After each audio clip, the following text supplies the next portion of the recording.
entertainment is changing drastically. Yeah, you have to work 100 times harder to get your music out in front of people. I think nowadays you can't rely on pure talent.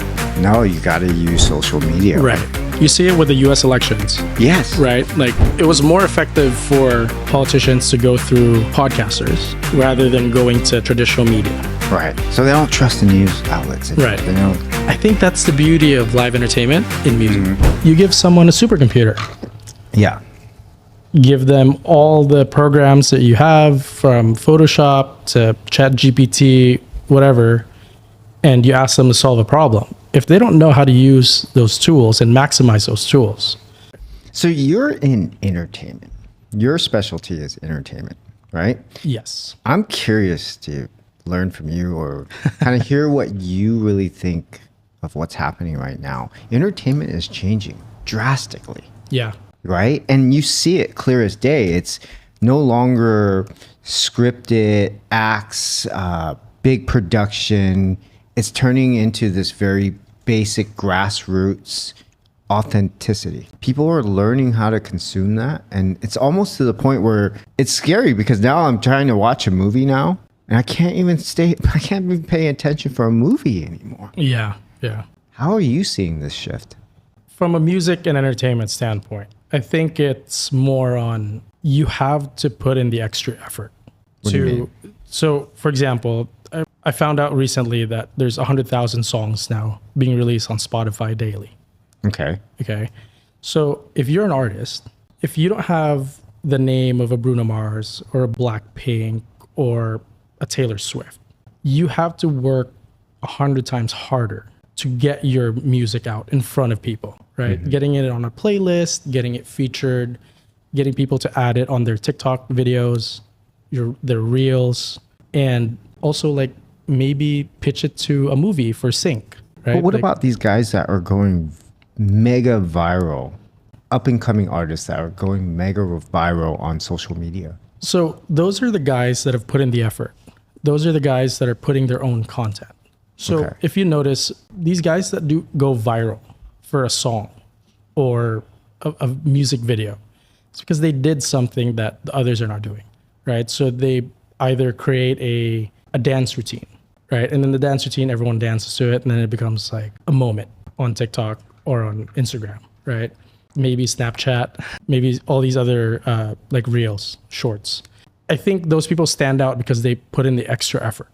And I don't necessarily believe that being viral is always a science. I think there's a little bit amount of luck involved, and also just consistency. What about skills? I mean, I think nowadays you can't rely on pure talent. no, you got to use social media. Right. You got to use the tools you got to get creative, man. Like, and honestly, I really think it's a game of numbers. You have to just churn out stuff. Mm-hmm. Like Mr. Beast would said it best. Like he would make 100 videos that had 0 views or 100 views, and then the 101st video has 50,000 views, and then it builds from there, right? Mm-hmm. So I think from a standing out and going viral, I don't necessarily think it's just a moment. I feel like it's a combination That's of true. You don't see the consistency behind it. right. Right. Because with your content too, right? Yeah. Like I see it because I see the shorts, the reels. Mm-hmm. And that's when I go into your long form YouTube videos, and then I sit there. Well, sorry, let me rephrase that. I shower, and then I play in the background. Yeah. Or I'm in the office. I'm in the office like running my P&Ls, and I play in the background. So yeah, like it's consistency, and it's just throwing stuff out and see what sticks. Yeah. Yeah. Been talking to T about it too. I'm like, T, how do we get this? How do we get like people to watch this podcast? Because it's like, some people appreciate it, but not a lot of people watch it. So she's like, oh, just stay consistent. Just keep doing it. Dude, at least you already have a captured audience, right? Yeah. Like yeah. a lot of people at the end of the day have been doing this longer than you and me, and they're still trying, right? I think that was a good start for you to start with real estate. Mm-hmm. I think that investing in Japan is a great idea, and especially now that everyone's going to Japan because it's a lot more affordable because of the exchange rate, and also the weather. Like you can fly 4 hours, you can go, Yeah. you know, hit the snow. But here's the thing, like for me, right? It's this level of authenticity that is the game changer. What's beautiful about that is it's this personal journey. And we're all going through it in life. Now I get to document it and share it. And the more authentic I am about it, the more people will trust me. I agree. This is a huge shift in entertainment. I think that's what's happening now, right? Like you see it with the US elections, Yes. right? Like it was more effective for politicians to go through podcasters rather than going to traditional media, Right. right? So yes, there's definitely a shift. I also read an article about it recently too. I think it was like earlier this morning that I think it was from the Washington Post or the Wall Street Journal that why people are listening more, and they weren't referring to them as influencers, but to content creators, to storytellers, and podcasters, right? Like, and that's why you see Joe Rogan having a really strong audience. Right. And then his videos are long. Some of it is like 2 hours long, 3 hours long, and people actually watch it all the way. The U.S. Press Secretary just recently announced they were opening up applications to podcasters and influencer in the U.S. press conference, the U.S. White House press conference. That's crazy to think, right? But it's changing that much. It's like, okay, so now you can see the shift in people, what people are trusting. Right. So they don't trust the news outlets anymore. Right. They don't the media. They're mixing in podcasters, influencers because they trust them more. Right. And I think it's also the format, right? Yeah. So back in the day before social media, you were forced to watch what's on the television, right? If you didn't have DirecTV, you had local cable, you were stuck with local channels. Now you can consume content on demand. So you have access to information that's on ground. Like you would hear about, Gaza, right? Like you would hear about what's happening in the US in real time, right? Before you would have to wait till the morning news for that segment for world news to get that update. That's if that even they even show it or feature it, right?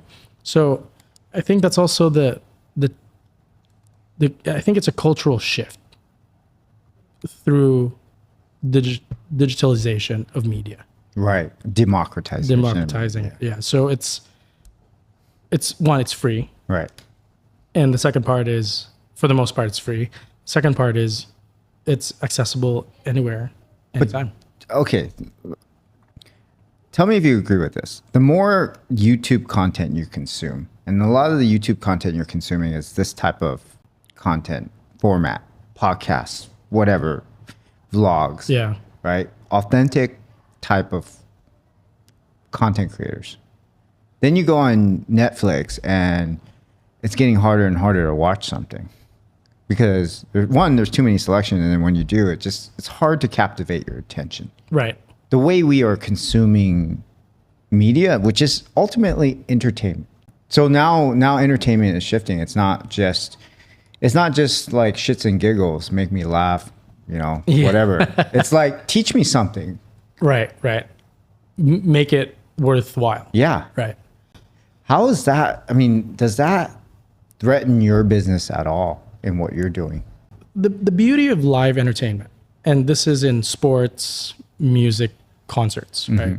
The beauty with live entertainment is once that moment is done, it's done, right? Like you go to the Super Bowl, once the Super Bowl's done, you see the replay, you see the highlights. It's different from being there, right? That you don't feel the moment. Same with going to a music festival or going to a concert. The moment when an artist sang your favorite song, you get goosebumps. You start singing and yelling. Someone proposes in the crowd, right? Yeah. At our show this past weekend. Yeah. Those moments count, and I think it's hard. That's why it's hard to replace live entertainment because of it's in the moment. right? Even if you watch it on TV, that's why I think music post-pandemic or during the pandemic, people were saying, oh, music and streaming the performances is going to be the next wave. Right. I think it happened for a few years during lockdown. After that, people just want to be outside. They want to interact with people. Yeah. You know, There's something authentic about live entertainment, right? Yeah. Versus consuming a TV show. Right. Right. Right. Yeah, because I think it's also I saw a reel that was really funny. This guy was like, I love going to a concert because you compare it to sports, 50% you can either have a bad time or 50% you have a good time. Because if your team wins, Yeah. you're happy. If your team loses, you're sad or you're mad, right? Oh, but you're with a still concert, but what I'm saying is like if you compare it to Yeah. a concert, Yeah. everyone goes out of their concert happy Right. for the most part, right? Like majority leaves the concert happy. Like you see videos like people leaving and then they'll still sing outside, right? Or they'll blast the song in the car on their way out, right? So I think that's the beauty of live entertainment in music. Okay. Yeah.